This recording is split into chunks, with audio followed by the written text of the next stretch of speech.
I am really kind of excited today, you know. I'm excited. That story from Brian. I am never jumping out of a plane. I mean, I actually still feel a little afraid just thinking about it.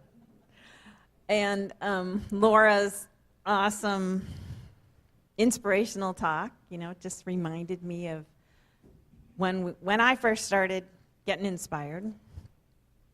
And how wonderful it is to hear from other people and their inspiration. And today, I foolishly decided to call this On Fire. So of course that means that was just asking for the universe to light some fire in me. One of my spiritual teachers says that here's how you know if you should be doing something by your energy. Like if you're thinking, should I do this? And your energy is, nah, kind of dead energy. You know, probably don't do it. But if your energy is, yeah, I want to do it, well, that's clear, right? But what if your energy is part fear, like, ooh, maybe I should jump out of a plane, and part excitement, you know, the fear and the excitement? Well, yeah, then you should do it. Luckily, I am not excited about jumping out of a plane yet. But I do have that excitement in me for some reason about talking to you today. Part of that is sometimes I write a lot of notes, and sometimes I say, okay, Holy Spirit, Spirit of Truth, whatever, I'm going to leave some blank and see what happens, you know, and that always gives me this feeling of, ooh, excitement and a little bit of fear, because who knows what I'm going to say? Apparently God, or Source. So let me ask you, what are you on fire about? Ooh, what are you on fire about? For me, really, for the past, since the 80s, what I have been on fire about is enlightenment. The first time I heard that word, enlightenment, there was something about it that grabbed me by the entrails. I think it's because growing up in a traditional Catholic, loving Catholics, by the way, tradition, I kind of thought, well, this can't be the whole picture. You know, I knew it wasn't the whole picture. And so the concept of enlightenment, which means to be so full of spirit that you actually can't tell where you are and where God stops, or where you start and where God starts. And I've experienced just glimpses of that, you know, the feeling of being so present and so happy to be here, and so like everything is so right. The other word I use is bliss. You know, I've had that experience. And once I got on the path and realized that people had been studying for eons to become enlightened, and that's what enlightened was, I thought, why not? Why wouldn't I want to be happy? Because I did learn early on that happiness really did come from the way I felt and thought about what happened instead of what happened. You know, you think when you're a kid that it's what happens. You think it's what you get for your birthday. But it isn't, right? It's about how we are in what happens and what we have around us. Yeah, that's a gift to me to know that. And I really feel lucky that I have experienced that. You know, that's what I'm on fire about. And I'm on fire about how good it feels to feel that with other people. You know, how we feel connected and we feel the presence with each other. Now, you see those wings? Those wings is a little bit of my fire. You know, I wanted to create the wings to show that we create our own wings, right? Our wings are our inspiration. I want us to find inspiration. How do you create your wings? How do you find inspiration? Well, first of all, you look expecting to find it. Think about where you found inspiration in the past. I know I've told this story before, but I love it. There was somebody I knew in Seattle who used to, when she needed inspiration, she would wander around the Pike Place Market, And she would approach what we used to call the street people, or the homeless people, the people who were kind of characters and who seemed to be a little crazy.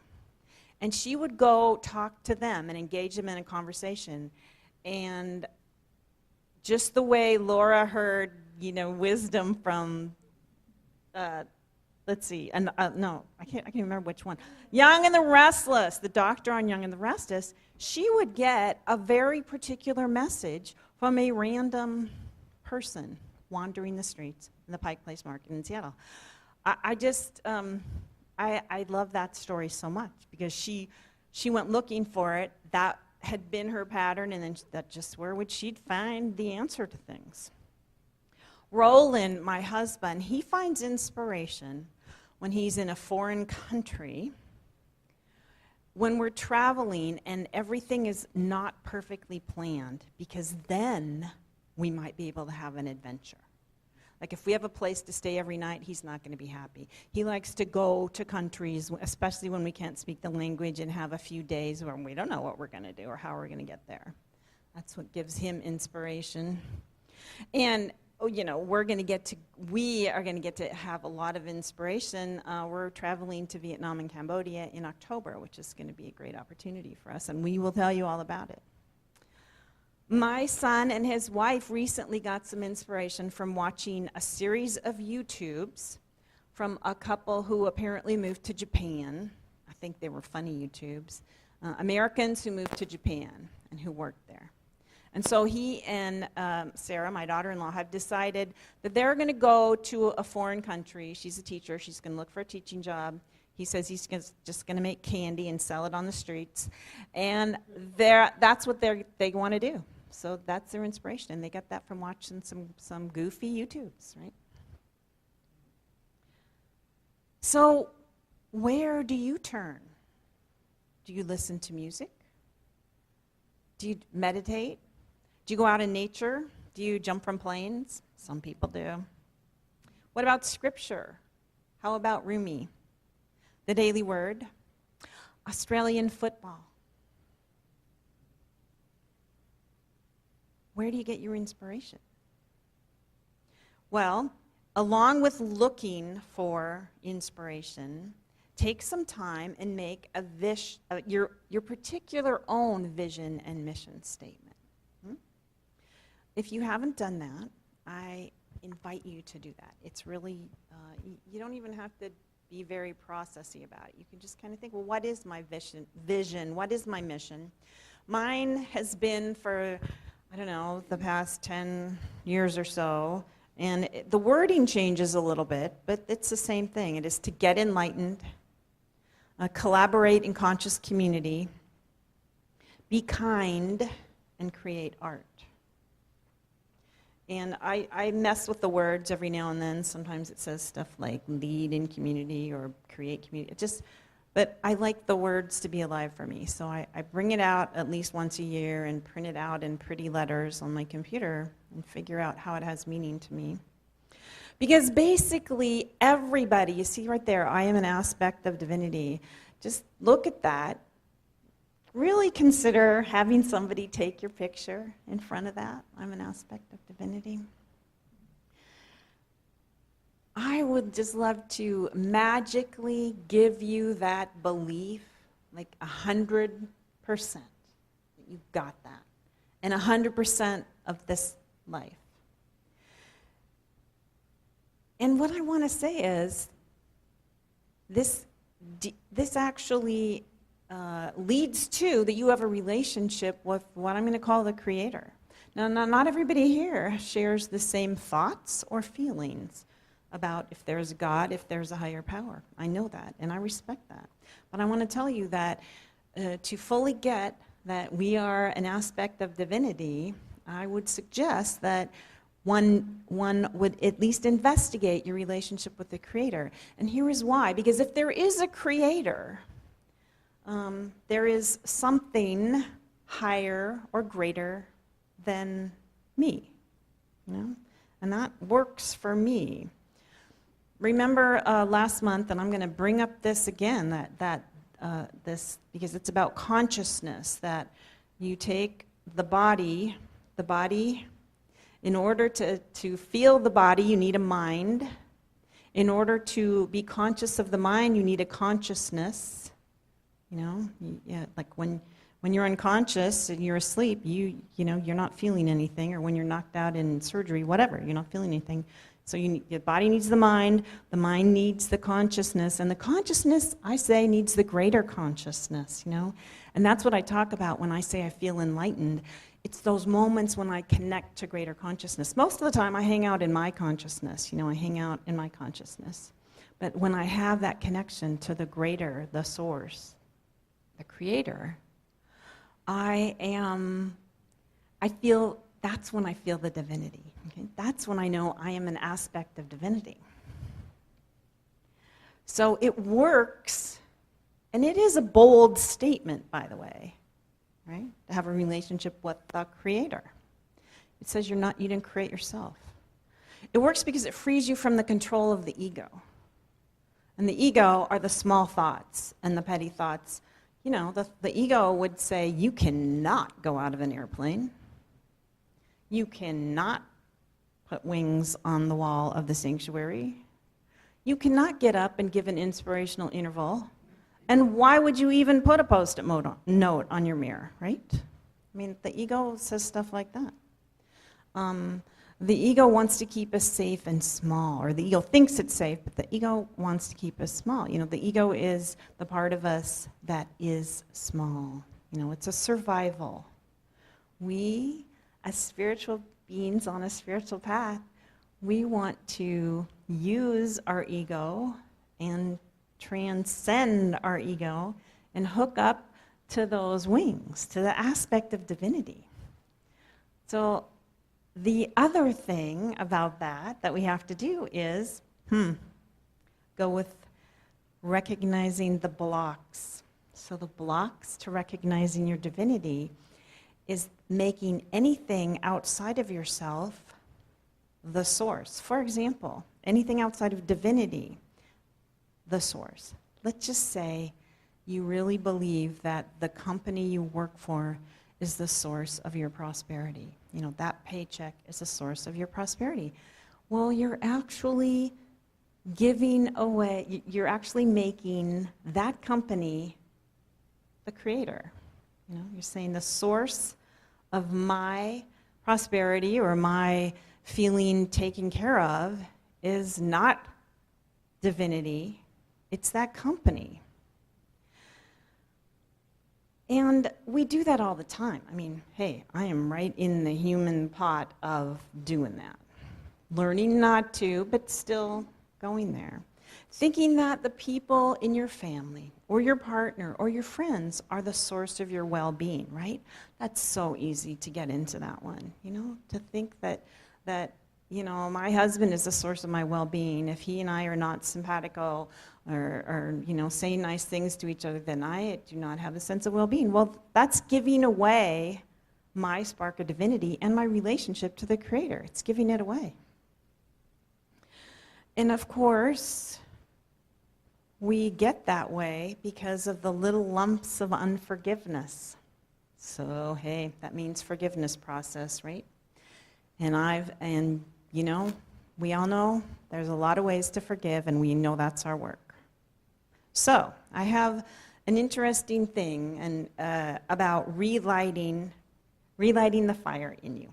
My friends, Pete and Sarah, have this thing they used to do when they clean out her closet. Apparently his closet doesn't need cleaning up. So they would hold up a dress or a shirt or some shorts and say, alive or dead? They wouldn't say, have you worn this in the last year or the last 2 years, or is it your color? No, they would say, alive or dead. And that made it really clear if this dress, even though you loved it, is dead or alive, right? So,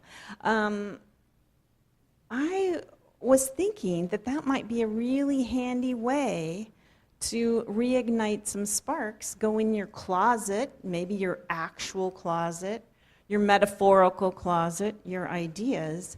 Do some alive or dead thinking about things that we might need to look at.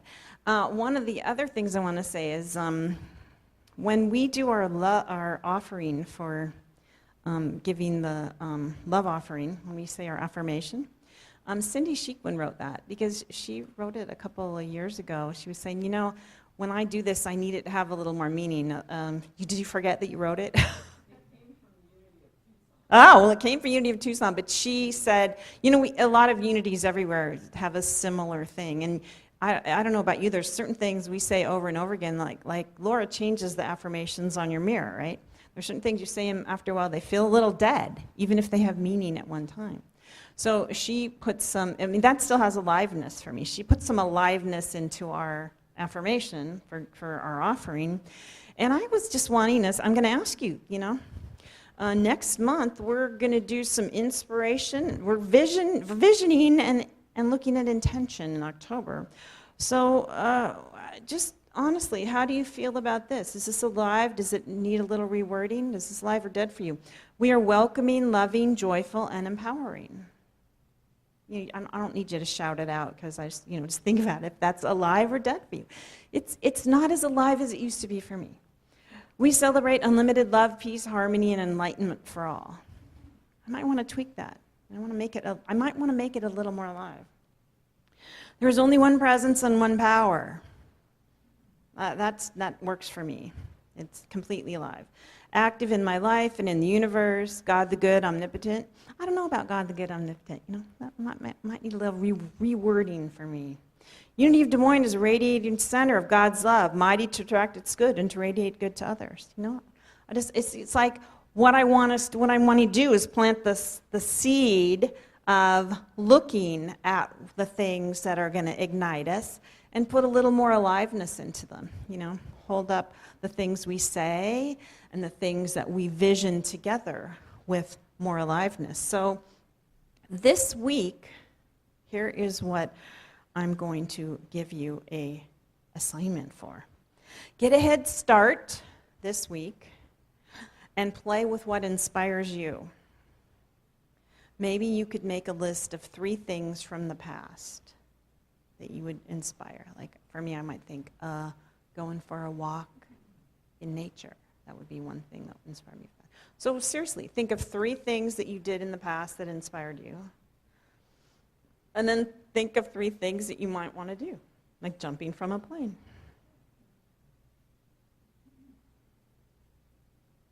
Giving an inspirational interval.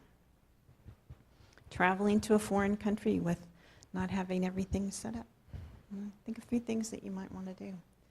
And remember this. Try the alive or dead test with things this week. Have fun with it. Do it. Create your wings. Find inspiration. And this week, kind of go through the week, sneaking around, walking through, expecting that you will find inspiration as a surprise around every corner.